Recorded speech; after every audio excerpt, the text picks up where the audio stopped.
मित्रांनो नमस्कार. मी मिलिंद जाधव TV10. मित्रांनो 23 मार्च 2026ला मी महानगरपालिकेच्या टॅक्स विभागामध्ये गेलो होतो.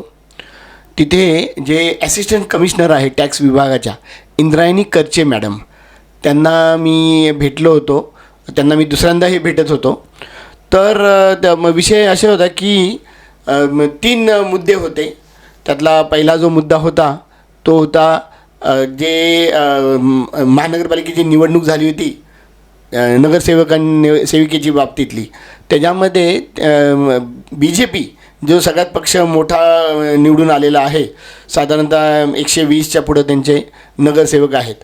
तर त्यांनी त्यांच्या मॅनिफेस्टो म्हणजे त्यांचा जाहीरनामा जे ते प्रॉमिस करतात निवडणुकीच्या वेळी, त्यामध्ये त्यांनी ते 500 स्क्वेअर फीटच्या आतील जे घरं आहेत त्यांना जो प्रॉपर्टी टॅक्स असतो तो पूर्णपणे माफ करणार असं त्यांनी सांगितलं होतं आणि म्हटलं होतं.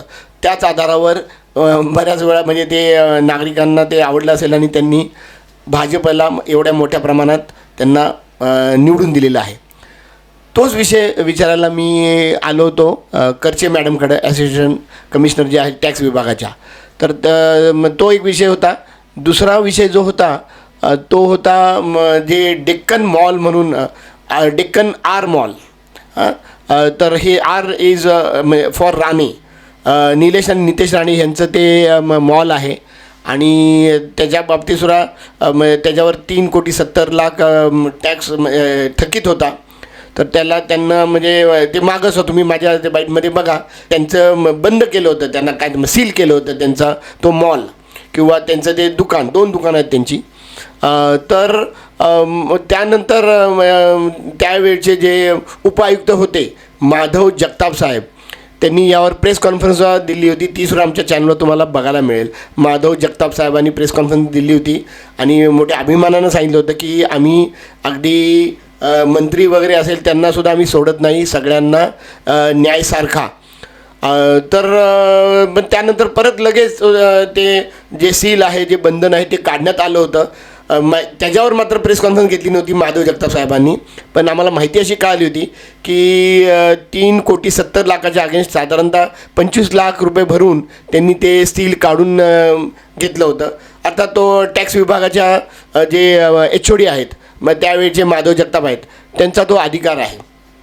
तर त्याप्रमाणे मग आम्ही म्हणजे TV10 त्याचा फॉलोअप करत होतो. आणि पण बरोबर 1 वर्षानंतर तोच टॅक्स 6 कोटी साधारणतः 30 लाखाच्या आसपास झाला होता. 6,30,00,000 मित्रांनो, डबल झाला होता जवळजवळ. तर मग टॅक्स विभागाने त्यांना नोटीस का नाही पाठवली, की त्यांना सील का नाही केलं, ह्या गोष्टीचा पाठपुरावा मी अगोदर माधव जगताप, त्यानंतर टॅक्स विभागामध्ये नवीन आलेले अविनाश सकपाळ साहेब, हे सुद्धा थोड्या दिवस तिथे होते. आणि त्यानंतर आले होते रवी पवार साहेब. आत्तासुद्धा रवी पवारच आहेत तिथे. हे जो अधिकारी बदलतात त्यामुळं हा प्रॉब्लेमसुद्धा बऱ्याच वेळा येतो की ते नवीन अधिकाऱ्याला परत सगळं समजावून सांगावं लागतं, जेणेकरून ॲक्च्युली खरं त्यांना तिथं पदभार घेतल्या त्यांना सगळी ती माहिती व्हायला पाहिजे, त्यांनी मागचा सगळा अभ्यास करायला पाहिजे. यावर मी येतो परत. तर तो आमचा दुसरा मुद्दा होता डेक्कन आर मॉल. आणि त्याचं आत्ताचं स्टेटस काय आहे हे सुद्धा मी करचे मॅडमना सांगितलं. ते म्हटले की आम्ही अभ्यास करून ते तुम्हाला कळवू. आणि तिसरा मुद्दा आहे ना, तो तर अगदी खूप म्हणजे 2016-17पासून चालू आहे आणि तो अजूनही नीटपणे सॉल्व झालेला नाही आहे असं माझं मत आहे. तो म्हणजे जे रेसिडेन्शियल हाऊसेस आहेत तिथं जर ते स्वतः राहत असतील, मालक स्वतः राहत असेल घरांमध्ये, तर त्यांना 40% सूट देण्यात आलेले टॅक्समध्ये. आणि त्याच्यामध्ये सुद्धा महानगरपालिकेने भरपूर गोंधळ केला होता. एक सर्वे केला होता आणि ते सर्वे करणाऱ्यांनी सगळा म्हणजे चुकून त्यांनी जे तिथं राहत आहेत त्यांनासुद्धा ते भाड्याने दिलं आहे असं म्हणून त्यांना 40% भरावा लागत होता, असं काहीतरी प्रकरण झालं होतं. त्याच्यावर त्यांनी PT3 फॉर्म भरायचा नागरिकांनी. म्हणजे त्यांनी असं स्वतः जाहीर करायचं की मी ते भाड्यानं मी दिलेलं नाही आहे, माझं घर, मी तिथं स्वतः राहतो आहे. असा तो विषय होता. तर त्याच्यामध्ये अजूनही गोंधळ होऊन हे 2-3दा त्या PTT फॉर्मला तारीख देऊन सुद्धा ते परत ते होत आहे. त्यामध्ये ह्या दरम्यान बऱ्याच वेळा मध्ये म्हणजे लोकांनी पूर्ण पैसे भरलेले आणि मग त्यांचे PTT फॉर्म भरून सुद्धा त्यांना ते पैसे परत मिळत नाहीत. असं ते होतं. ते पुढच्या बिलामध्ये वळते करतात, पण त्यावेळी तर त्यांना ते खूप मोठ्या अमाऊंट भरावे लागलेले आहेत. तर असा हा तिसरा मुद्दा होता. तर हे 3 मुद्दे घेऊन मी 23 मार्च 2026ला टॅक्स विभागामध्ये इंद्राणी करचे मॅडम यांना भेटलो होतो. आता काल म्हणजे 6 एप्रिल 2026ला मी पुन्हा एकदा ह्याच तिन्ही मुद्द्यांचा फॉलोअप करण्यासाठी टॅक्स विभागामध्ये गेलो होतो. तर तिथे आधी करचे मॅडमकडं गेलो असता मला असं कळालं की त्या जेवायला गेलेल्या आहेत. मी आता जेवणाची सुट्टी झाल्यानंतर गेलो होतो तिथं. मी साधारणतः 3च्या दरम्यान तिकडे गेलो होतो. जेवणाची सुट्टी ही 2 ते 2:30 आहे. तर 3ला त्या जेवणासाठी त्यांची केबिन सोडून कुठे गेल्या होत्या तिकडच्या जो मडके साहेब आहेत त्यांनाही ते माहीत नव्हतं. तर मग जे विभाग प्रमुख आहेत रवी पवार ते नशिबानं मला भेटले. ते मी त्यांच्या केबिनमध्ये जाऊन त्यांना विचारलं, त्याच मुद्द्यावर त्यांना विचारलं.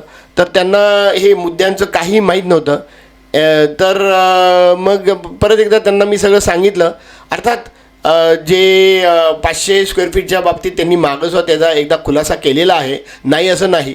पण आता नगरसेवक आल्यानंतर ते त्यांचं जे मॅनिफेस्टो असतो किंवा त्यांचा जो जाहीरनामा असतो तर त्याच्यावर हे अधिकारी म्हणून किंवा नागरिकांतर्फे हे अधिकारी त्यांना काय ते आठवण करून देणार आहेत का नाही. कारण का आता मार्च नंतर सगळ्या टॅक्सना पहिल्या नियमाप्रमाणेच सगळे बिलं पाडवली असणार आहेत आणि त्यामुळे ह्या वर्षी तरी हे जे काय जाहीरनामा होता तो या वर्षी तरी नागरिकांना त्याचा फायदा होणार नाही असं दिसतंय. तर हे मी त्यांना सांगितलं. दुसरी गोष्ट आर मॉलबद्दल त्यांनी सांगितलं की त्यांनी ते पैसे भरलेले आहेत आणि त्यांना ते जी योजना आहे की तुम्ही जर आत्ता भरत असाल तर 75% तुम्हाला माफ केलं जाईल असं ते आहे. आणि मग त्यांनी ते दाखवलं. तर आता बघितल्यानंतर ते तुम्हाला तिथं दिसेल जर बिल बघितलं तर 2 त्यांचे म्हणजे जे आर मॉलमध्ये राणे साहेबांचं जे 2 म्हणजे प्रॉपर्टीज आहेत तर त्याचं एकाचं जे आहे ते साधारणतः 9 लाखाच्या आसपास आहे आणि दुसऱ्याचं 50-60 हजारच्या आसपास 50-60 लाख एवढं त्यांचं बिल आहे. पण ते 2026चं आहे. म्हणजे मागचं सगळं त्यांनी भरलेलं दिसतं. किती भरलं अभय योजना वगैरे धरून याची अजून मला माहिती नाही. ती माहिती मिळाल्यावर मी तुमच्यापुढे ठेवणार आहे. तर अशा पद्धतीनं ते 2 मुद्द्याचं त्यांनी हे घेतलं. पण तिथं त्यांना जास्त वेळ नसल्यामुळे मी 40% यांना काही बोललो नाही, पवारसाहेबांना काही बोललो नाही.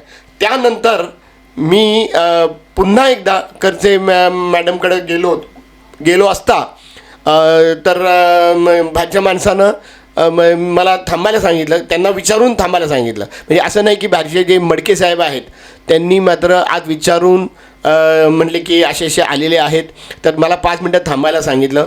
मग आतमध्ये माणूस गेलेला आहे. मग ठीक आहे. ते बाहेर आल्यानंतरसुद्धा मला दुसऱ्या वेळीसुद्धा परत थोड्या वेळ थांबा असं म्हणले. आणि शेवटी मात्र मी जेव्हा जायची वेळ आली तर तुम्हाला दिसत आहे की त्याच बाहेर आल्या आणि त्या गडबडीमध्ये पवारसाहेबांकडे चालल्या होत्या. मी त्यांना म्हटलं सुद्धा की मी तुमच्या जेवणाची सुट्टी संपल्यानंतरसुद्धा तुमच्यासाठी थांबलो होतो. तर ते म्हटले नाही तुम्ही ते काहीतरी काम करून या वगैरे. म्हटलं माझ्यासाठी हेच महत्त्वाचं काम आहे. तरीही मग मी त्यांना जास्त काही बोललो नाही. आत्ता तर बोललो नाही, पुढच्या वेळी आपण त्यांना ते विचारू. पण एक त्यांनी चांगलं केलं की त्यांनी जे काय आर मॉलचं जे बिल आहे ते बिल तरी मला दिलं. त्याच्याप्रमाणेच मी तुम्हाला ते सांगितलेलं आहे. तर अर्थात आपण ह्या तिन्ही मुद्द्यांचा पुढे फॉलोअप करणार आहोत आणि काय होतं हे तुमच्यापर्यंत कळवणार आहोत. पण आत्ताचा मी जे तुम्हाला थंबनेलमध्ये दिसत असेल हे सगळं तुम्हाला TV10 अनकटवर तुम्हाला बघायला मिळणार आहे. त्याच्यामध्ये माझा म्हणजे थंबनेलचा तुम्हाला बघायला मिळतोच आहे की मी असं म्हणतो की इतके अधिकारी हे सगळे नागरिकांचे प्रॉब्लेम सोडवण्यामध्ये अतिशय उदासीन आहेत आणि चाल ढकल करतात, एक दुसऱ्यांवर ढकलतात, कुठले तरी नियम दाखवतात, वेळेवर जागेवर उपस्थित नसतात, वेळा पाळत नाहीत. हे सर्व त्या अशा काही गोष्टीतनं दिसतं आहे. तुम्ही स्वतः बघा आणि कृपया करून खाली कॉमेंट बॉक्समध्ये आम्हाला कळवा, तुम्हाला आम्ही कुठल्या आणखीन विभागाकडे जावं आणि तिची चौकशी करावी हे सुद्धा तुम्ही आम्हाला कळवू शकता. मी मिलिंद जाधव आणि तुम्ही बघत आहात TV10. मित्रांनो, आमचा हा व्हिडिओ शेवटपर्यंत बघितल्याबद्दल धन्यवाद. तुम्हाला हा व्हिडिओ कसा वाटला हे खाली कॉमेंट बॉक्समध्ये आम्हाला नक्की कळवा. धन्यवाद.